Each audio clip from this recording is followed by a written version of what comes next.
We're gonna make channas. So channa is a chickpea sabji, so spiced chickpea. When I was growing up, I really didn't like when mum and dad would make channa. I'd be like, oh my God, channa. And that's because chickpeas hold quite a lot of heat and they exude a lot of dark flavour. So classically, channa is, as a dish, is quite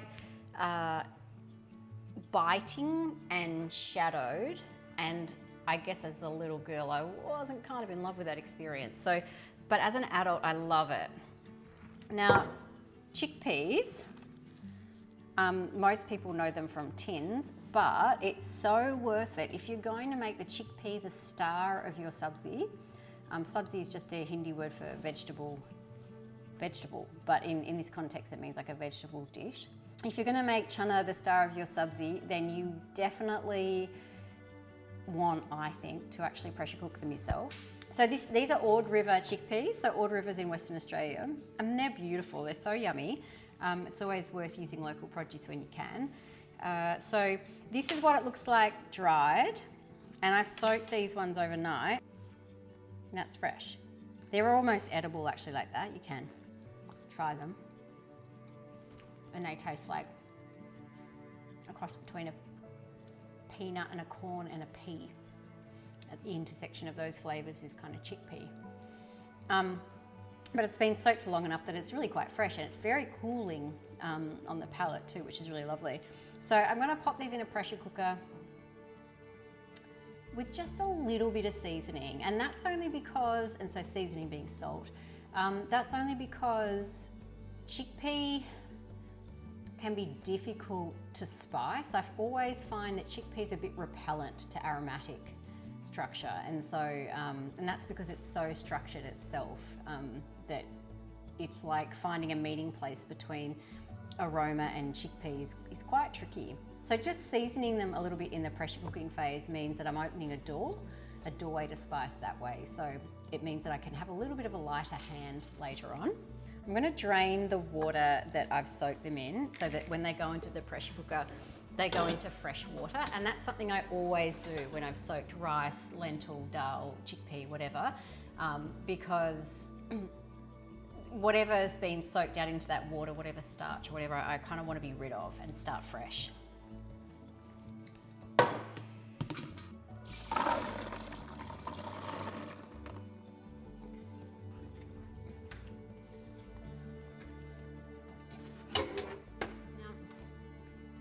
A little bit of seasoning, like I said, so a bit of white salt, not quite a teaspoon. The volume of water with the chickpea soaking doesn't matter as much as it does for when you're cooking dal, and that's because this water is going to be discarded. So I really just am pressure cooking them to softness, and then I'm going to strain them again. Whereas obviously with a dal, the water going in is going to make up the foundational base of the dish, so you can't get rid of it if you put too much. So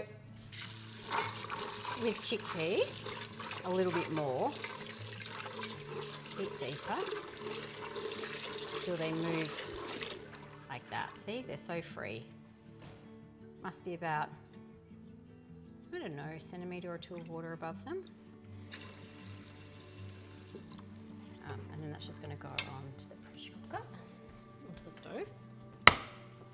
So pressure cooking's pretty much always the same. No matter what it is,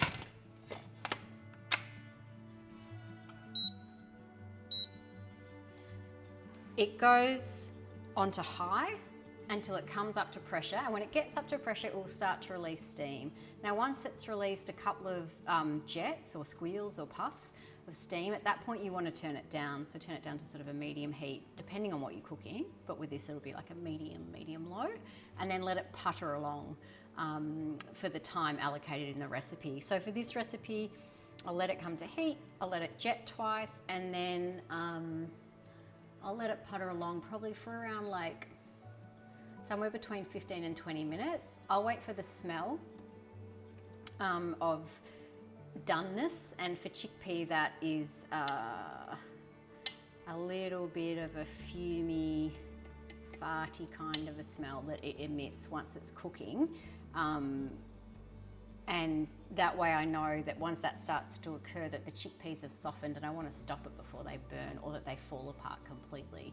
If you're unsure, you can always check your pressure cooker and then bring it back up to steam again. So better to check, you know, like to be safe rather than sorry in this kind of case, because once they're gone too far, they lose their structure and suddenly the spice that they're carrying doesn't communicate as clearly. So it kind of matters. So this is the pressure cooker whistle. And that's like the third or fourth time.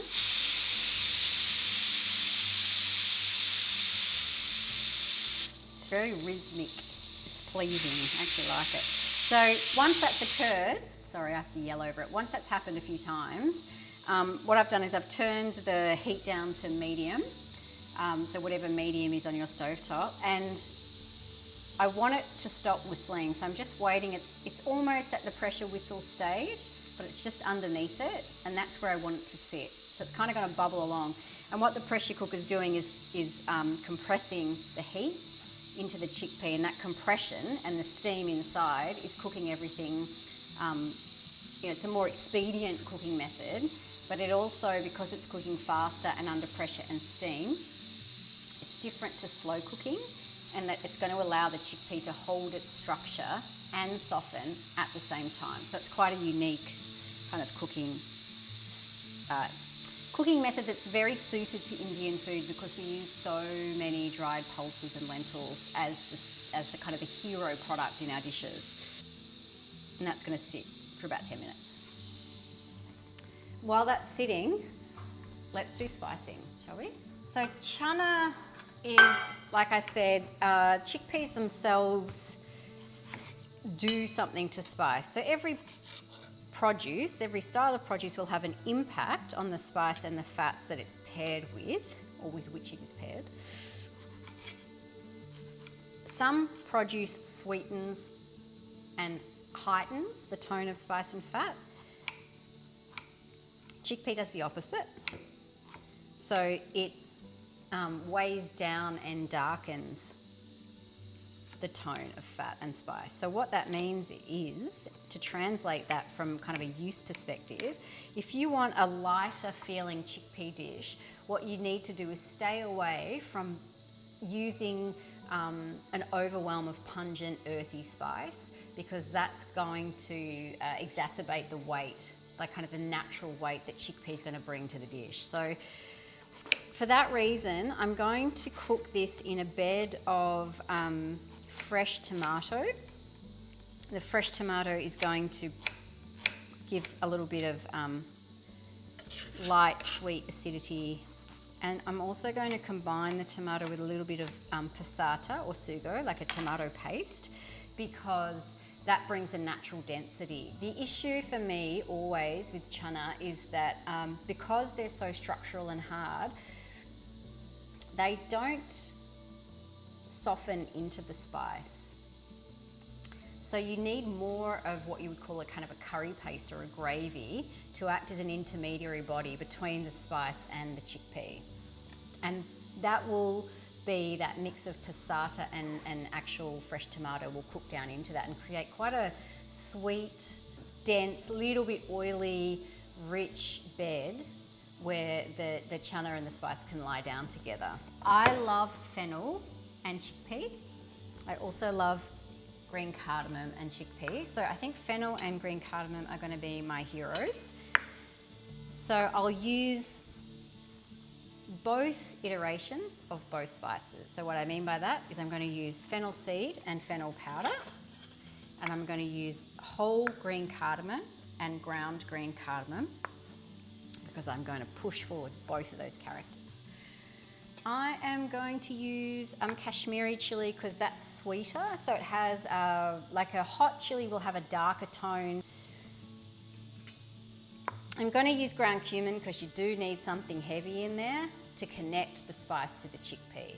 So the way that spice produce works is there has to be points of step-down connection between your highest point and your lowest aromatic point in your dish. So if chickpea's down here and all my spicing's high tone, there's this big gap.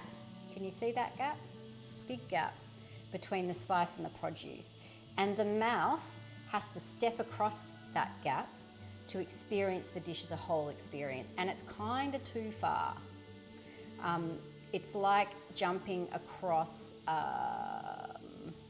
you know, like in those cartoons when Wile E. Coyote always tries to like launch across the cliff and he just misses and goes into the canyon. Like that's kind of what's going to happen here. So in order to connect my high-toned sweeter spices with that darker chickpea flavour is I'm going to slot in some darker spices here, and that's going to be the step between the two. So ground cumin will do that. Ground coriander will help with that also. It has that sort of kind of volume, earthy volume that sits around here in the mouth. We need salt. I'm going to use a pink salt. I'm going to use some fresh ginger because that automatically brightens because of its astringent quality. It's very wet and sharp and has the appearance of an acidity. Oh, turmeric. Because I feel like it needs some colour, you know? See in there? You don't want it to be too samey visually. The pop of colour denotes points of interest for the mouth in terms of taste. My fat base is going to be ghee because ghee is nice and sweet, and it's also quite full and rich. So I want to recreate that experience of fullness in the mouth. And I need some sugo. I know it sounds like I make all this stuff up, but it's actually true. It's just kind of the sensory body is really intelligent. So when you tap into that intelligence, it kind of tells you everything you need to know about how to use flavour. So I'm going to turn this off, and actually I would like it to kind of depressurise on its own. So I'm just going to put it over here for a minute at least while I prepare the spice bed for the chickpea, and then kind of see how we go with it. So I want to cook down that spice a little bit anyway.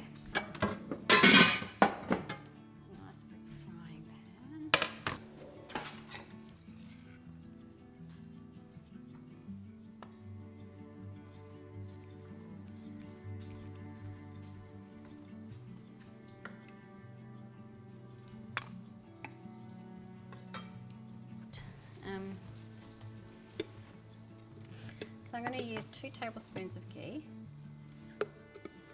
because chickpea needs softening. It needs quite a lot of like fat buffer. So like a teaspoon and a little bit of salt. I'm going to get a little bit of a secondary salt as well. 1/3 of a teaspoon of white salt, just a bit extra. 1/3 of a teaspoon of turmeric, 2 teaspoons of fennel powder, 1 teaspoon of fennel seed, 2/3 of a teaspoon of ground cardamom powder, a teaspoon of cumin, 3 of ground coriander,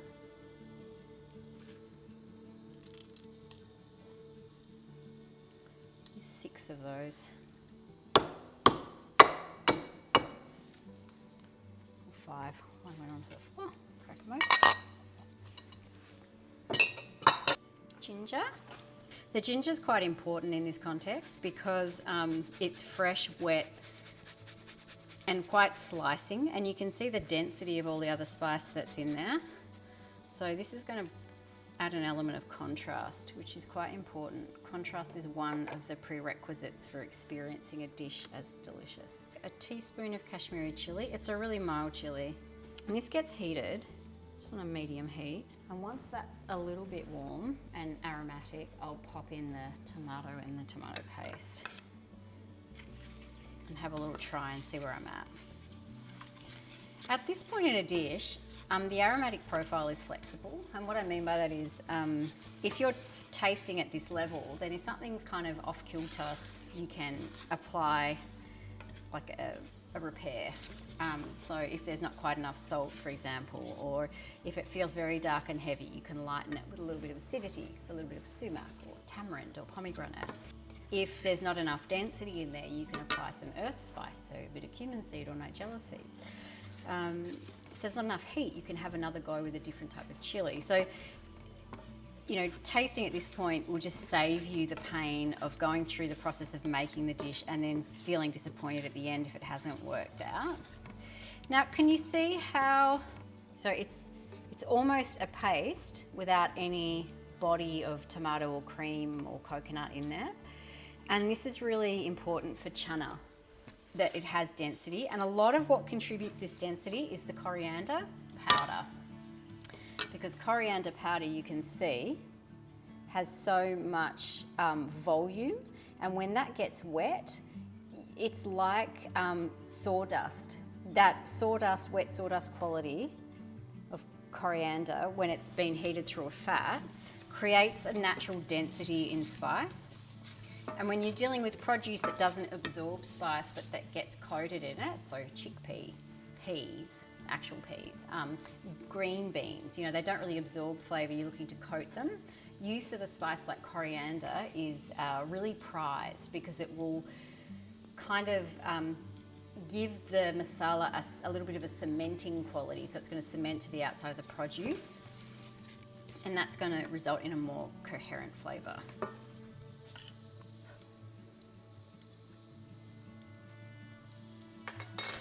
Oh, yum. Right. It's earthy and but light, but dark at the same time. So I'm hitting that sort of strata that I said I needed to hit before. I'm on level with the chickpea, I'm stepping up, and then I'm going up high to some kind of sweeter flavour. The salt's right. Everything's communicating clearly, but the sodium's not too much, which is kind of perfect. So tomato in there, so that's 2 tomatoes, and I'm going to say a generous 1/3 of a cup of that passata.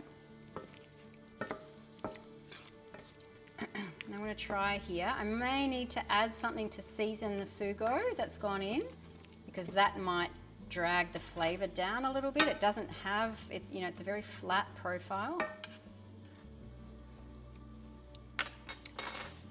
Oh my God, no, that is so delicious. The fresh tomato is a counterbalance to the sugo or the passata.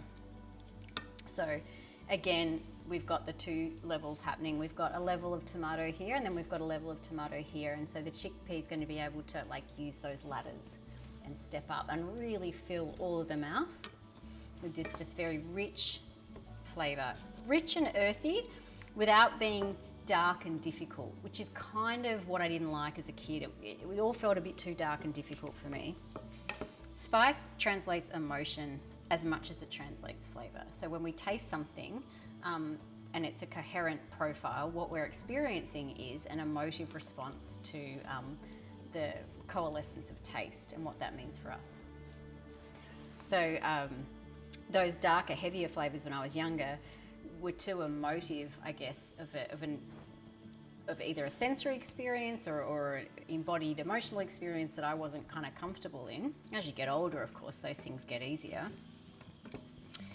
But I also have a little bit of a lighter frame than my dad, you know, so that comes through in the cooking as well.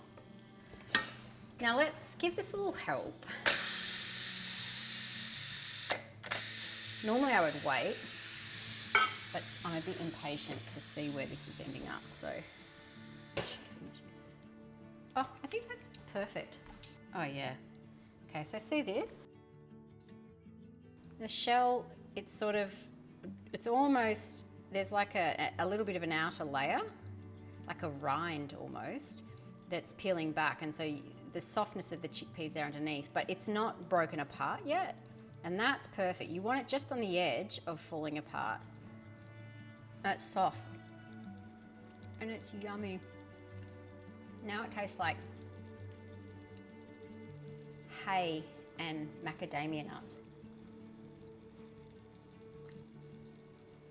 And sunlight, which is actually really beautiful.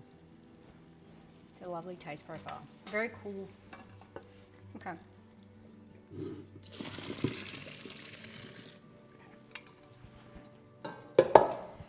So that is pretty perfect.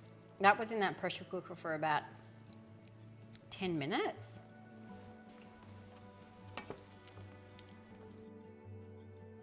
Three cups of cooked chickpea.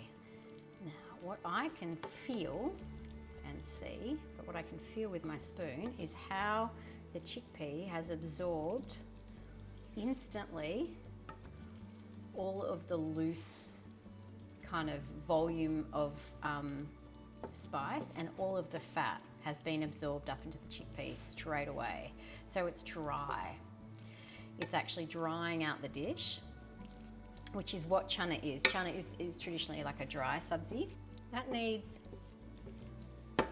a little bit of time to absorb, and it needs a little bit of garam masala across the top. So it's got beautiful connection sort of all the way up through the palate, but I feel like it's a little bit light on the top. I want to kind of bring it back down again at the end. That last experience of taste, I'd like to be a bit more grounded, and garam masala does that. So garam masala as a finishing spice, earths and grounds higher tone aromatics. It brings them back down into the base of the dish, and it brings spice from the base of the dish back up to the top. So it creates this kind of enclosure.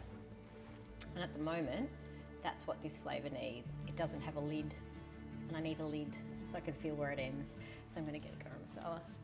So a teaspoon and a third, which is quite a lot. But remember what I said earlier about channas and flavour, they just suck it up. Also, if you wanted more heat in this, you could put a hotter chilli, but I'm pretty happy with how this is translating.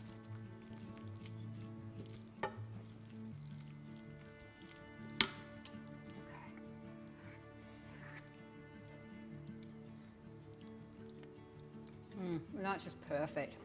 Just put a lid on it and brought everything back down to here.